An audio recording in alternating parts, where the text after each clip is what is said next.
நம்ம Ashwin sweets and snacks export பண்றதுக்கு 7373041434 மற்றும் www.ashwinsweets.com கான்டாக்ட் பண்ணுங்க.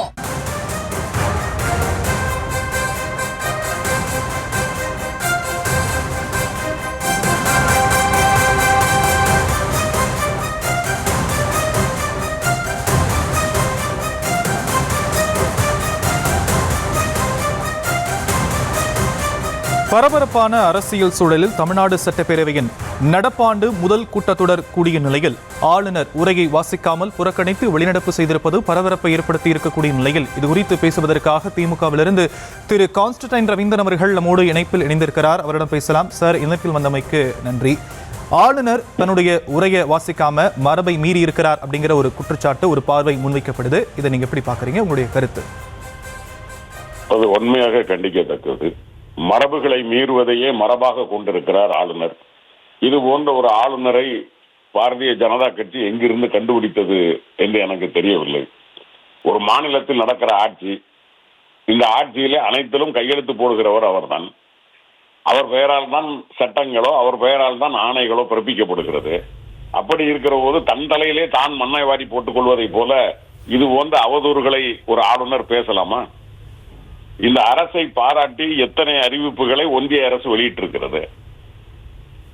தற்கொலைகளினுடைய தலைநகரமாக மத்திய பிரதேசம் ராஜஸ்தானும் தான் அவர்களுடைய அறிக்கையிலே இருக்கிறது. ஒன்றிய அரசினுடைய அறிக்கையிலே ஏதோ தமிழ்நாடு தற்கொலைகளிலே அதிகமாக இருக்கிறது என்பதை போல அவர் சொல்லிவிட்டு போவது என்பது பொய்களை, இந்த அரசின் மீது அவதூறுகளை அள்ளி தெளித்து விட்டு போக வேண்டும் என்று ஒரு பாரதிய ஜனதா கட்சியினுடைய அடிமட்ட தொண்டனாக அவர் வேலைகளை காட்டியிருக்கிறார்.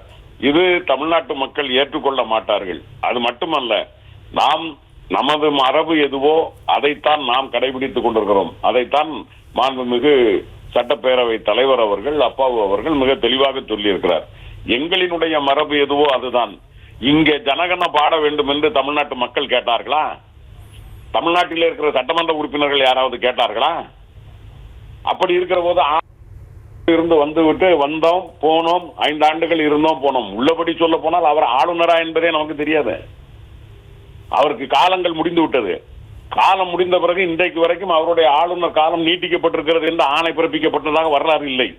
இன்னும் சொல்ல போனால் இவர் காலாவதியான ஒரு ஆளுநர். இவருக்கு யார் அதிகாரம் கொடுத்தது? சட்டமன்றத்தில் என்ன நடக்க வேண்டும் நடக்கக்கூடாது என்பதை இவர் தீர்மானிப்பதற்கு யார்? சட்டமன்றம் முழுவதும் சபாநாயகருடைய கண்ட்ரோலில் இருப்பதுதான் அரசியலமைப்பு சட்டம். ஆளுநர் என்பவர் கூப்பிட்டோமா, வந்தோமா, அரசின் அறிக்கையை வாசித்தோமா, அதில் உமக்கு ஏதேனும் தவறான தகவல்கள் இருந்தால் மாற்ற சொல்லுங்கள். அதை விட்டு ஏதோ ஒரு பாரதிய ஜனதா கட்சியினுடைய தொண்டனை போல, அடிமட்ட தொண்டனை போல வர வேண்டியது, மூன்றாந்தரமாக நடந்து கொள்ள வேண்டியது. இது போன்ற ஒரு நாகரிகம் இல்லாத ஆளுநரை பாரதிய ஜனதா கட்சி தேர்ந்தெடுத்தே தமிழ்நாட்டிற்கு அனுப்பி இருப்பது நான் ஒன்றிய அரசையும் வன்மையாக கண்டிக்கிறேன். எனவே இது போன்ற கீழ்த்தரமான நடவடிக்கைகளை ஆளுநர் போன்றவர்கள் நிறுத்திக் கொள்ள வேண்டும். ஆளுநரை வைத்துக் கொண்டு அரசியல் செய்ய நினைக்கிற ஒன்றிய அரசும் இது போன்ற கீழ்த்தரமான காரியங்களில் இருந்து விலகி இருக்க வேண்டும். தமிழ்நாட்டிற்கென்று ஒரு மாண்பு இருக்கிறது. தமிழ்நாடு சட்டமன்றத்திற்கென்று இந்திய சட்டமன்றங்களில் இல்லாத மாண்புகள் இருக்கிறது. அதையெல்லாம் கெடுப்பதற்காகத்தான் ஆளுநரை அனுப்பி இந்த வேலையை பார்க்கிறதோ ஒன்றிய அரசு என்று ஐயம் எழுகிறது.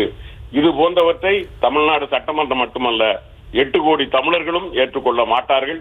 தமிழர்களுக்கு செய்திருக்கிற துரோகத்தில், பாரதிய ஜனதா கட்சி செய்திருக்கிற துரோகத்தில் உச்சமான துரோகம் தான் இந்த ஆளுநர்.